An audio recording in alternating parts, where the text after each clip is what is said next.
Hi guys, it's Rachel here from Clonmel Library, and this week I'm back with two more stories for this week's story time.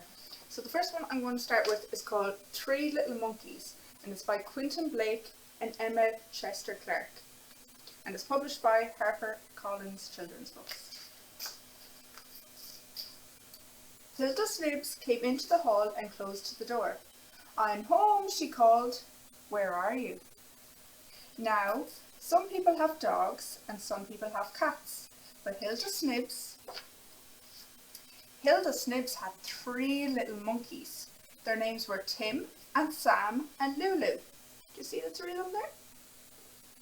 Hilda fed them on slices of carrot and apple and banana and worried about their health. They were very lively. See them there? They're all eat their dinner.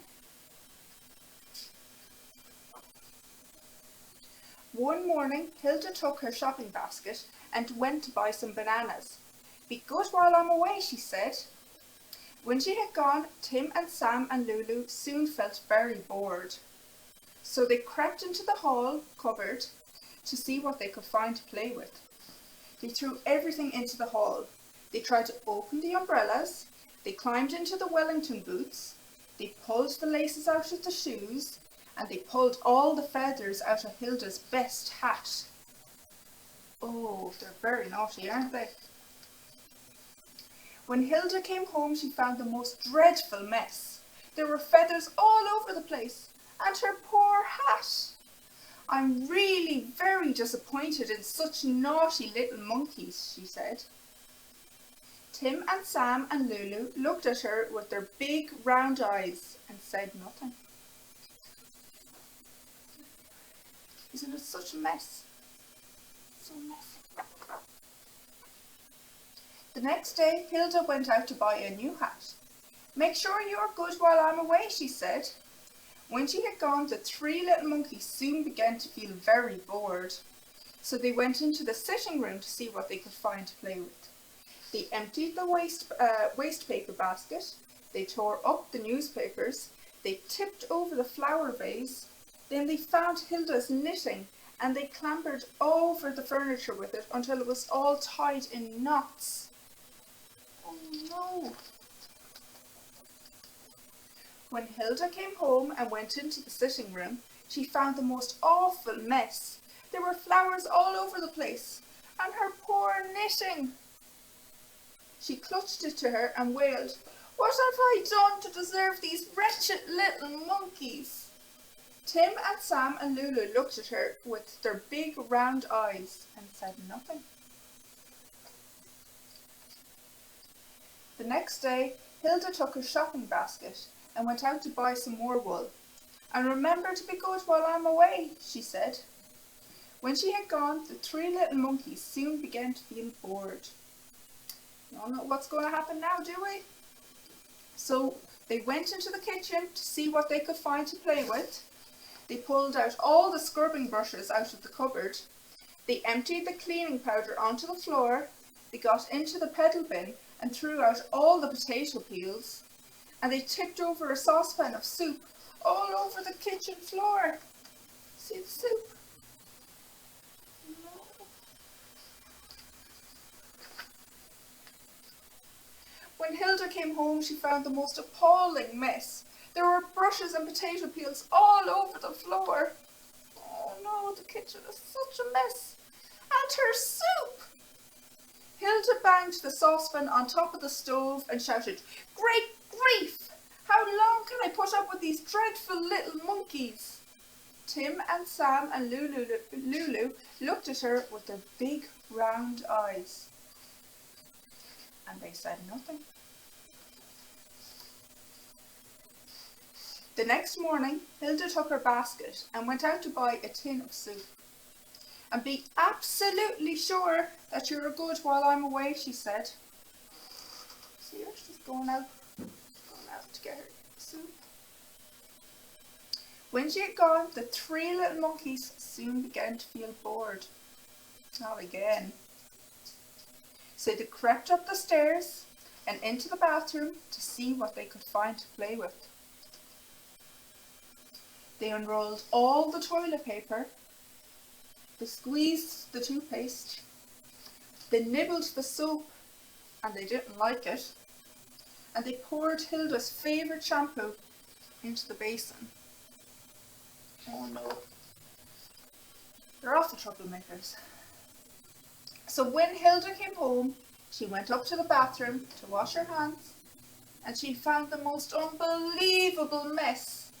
There was toilet paper and water and soap suds all over the floor, and her poor shampoo. Hilda gave a screech.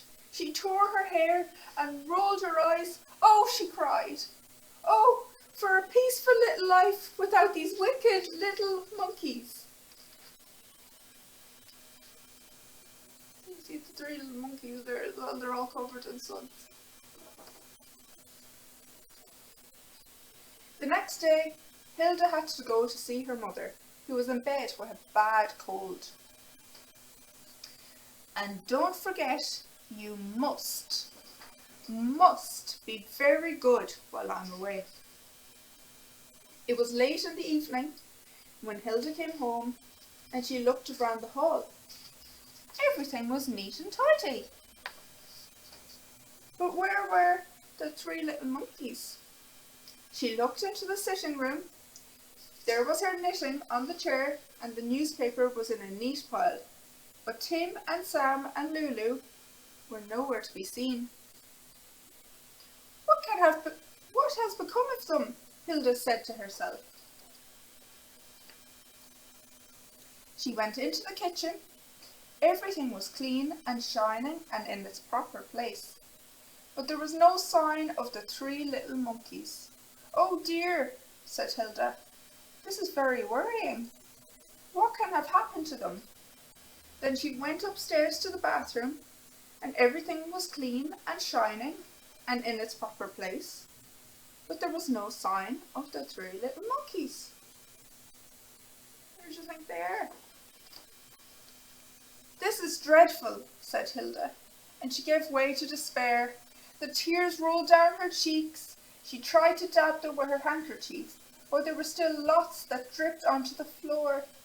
Soon her handkerchief was soaking wet, so she went to the cupboard to get a dry one. And there were Tim and Sam and Lulu, and they looked at her with their big round eyes. Do you see them? Oh my goodness, said Hilda. You naughty little monkeys. I'm delighted to see them. So that night, Hilda went up the stairs to bed with a happy heart. And as she slid between the sheets, she discovered all the spoons and forks from the kitchen and 3 tins of sardines in tomato sauce. So, it looks like they were naughty after all. But that is the sort of thing you have to expect when you have 3 little monkeys. Isn't it? Oh! That was a great story. So the next one I'm going to read for you is I Love You, Blue Kangaroo.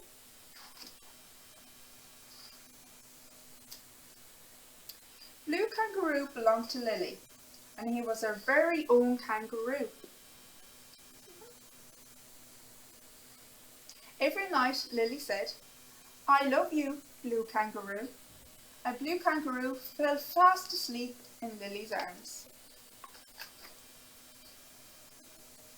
Then one day, Lily's Aunt Jemima came to tea, and she gave Lily a wild brown bear. He was very huggable and furry, with wild brown eyes. You see him? In there. That night, Lily took the wild brown bear up to bed with her. She said, I love you, wild brown bear. And I love you, Blue Kangaroo. Blue Kangaroo didn't sleep quite so well after that. I wonder why. The next Saturday, Lily's mother's friend Florence came to tea, and she gave Lily a yellow cotton rabbit. He was floppy and fleecy, with velvety ears.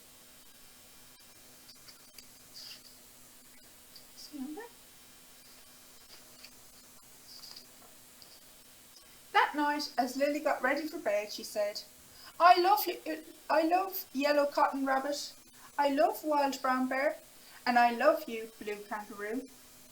Blue Kangaroo hardly slept at all after that. Oh no, bed looks very squished, doesn't it? Then Roller Polo Uncle George came to stay, and he gave Lily 2 furry puppies. Oh, Lily's very spoilt, isn't she? They were cuddly and fluffy with shiny black noses. That night, as Lily put her pyjamas on, she said, I love the furry puppies, I love Yellow Cotton Rabbit, I love Wild Brown Bear, and I love you, Blue Kangaroo. After that, Blue Kangaroo hardly slept a wink.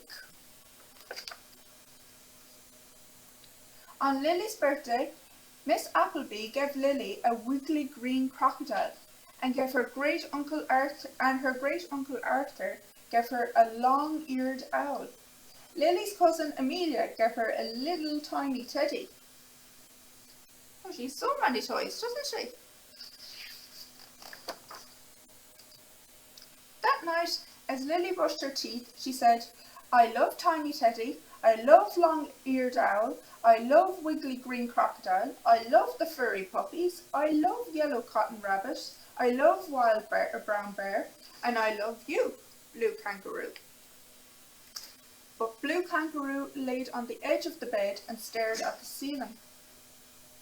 Oh, he's nearly out of the bed, isn't he? He's all the way over there.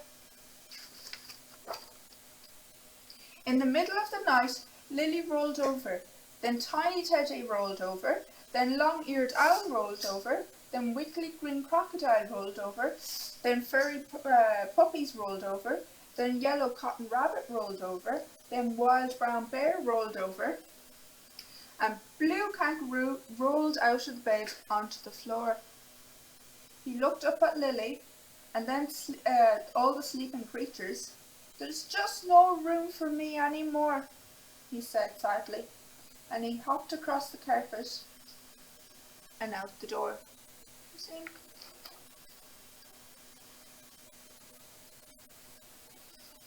He hopped along the passage to the baby's room, and he hopped up into the baby's warm cot. Goo goo goo goo gaga, gurgled the baby as he squeezed Blue Kangaroo tightly in his little pink fists. Oh, he's really happy with the Blue Kangaroo. The next day, Lily looked everywhere for Blue Kangaroo. Goo goo gaga baba, cooed the baby. Mine, cried the baby. No, shouted Lily, and they're fighting over Blue Kangaroo. Lily, said her mother, you've got so many animals, surely you can let the baby have just one. Not Blue Kangaroo, cried Lily. Lily ran to her room, and when she came back her arms were full. He can have all of these, she said, but nobody can have Blue Kangaroo. So Blue Kangaroo was still her favourite, wasn't he? That night the baby went to bed with the Wild Brown Bear, the Yellow Cotton Rabbit, the furry puppies, the Wiggly Green Crocodile, the Long-Eared Owl, and the little Tiny Teddy. Lily went to bed with Blue Kangaroo.